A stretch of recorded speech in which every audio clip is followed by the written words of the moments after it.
Welcome back to another technical deep dive here in the debug zone. Today we're tackling a big question and breaking it down with us from other users. Hopefully this clears up some misconceptions and helps you get the answer you need.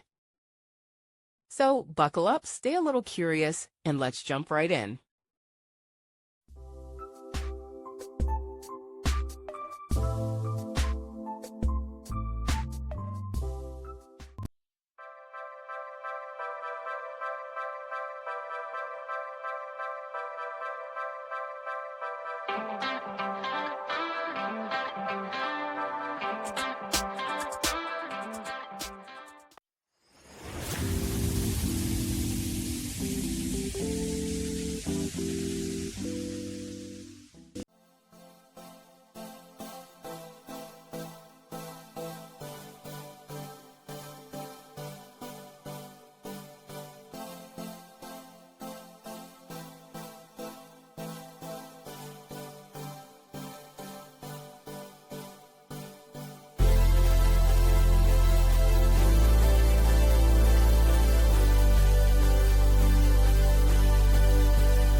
And that's a wrap.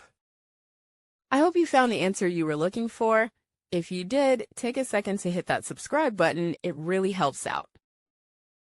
And let me know in the comments which solution worked best for you. See you next time in the debug zone.